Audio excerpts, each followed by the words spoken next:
Ibigay glow lalo sa balat, natural effect ang datingan dahil na rin sa fermented rice water natin.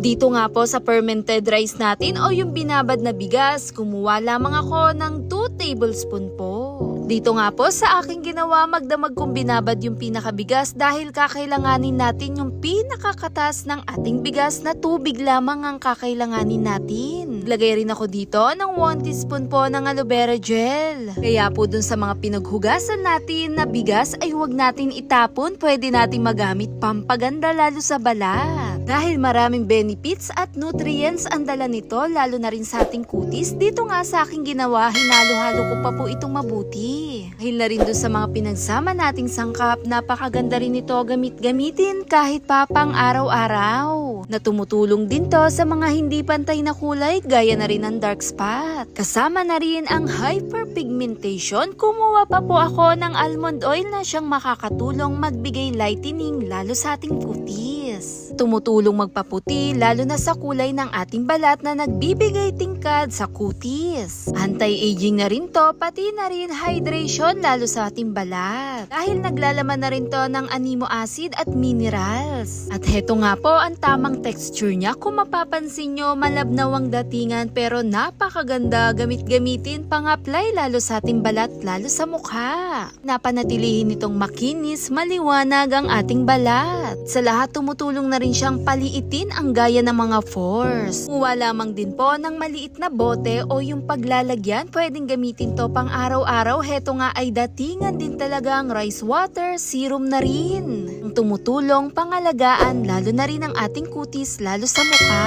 Higit sa lahat, laking tulong to lalo na rin sa may mga hyperpigmentation, pangingitim lalo sa balat. Dahil na rin dun sa malatubig na bigas na ating nilagay, kasama na rin ang ibang sangkap na ating mga ginamit. Mapababae man lalaki, abay pwede rin talaga gumamit na ganito. Napakasimple at talagang napakaganda pangangalaga sa balat. Paggamit nga nito, ito'y nakadepende pa rin sa atin. Kahit pa umaga, tanghali, gabi ay pwede to, brightening effect at napakaliwanag sa kutis. Magbibigay pangalaga at proteksyon na rin lalo sa balat, lalo sa ating mukha.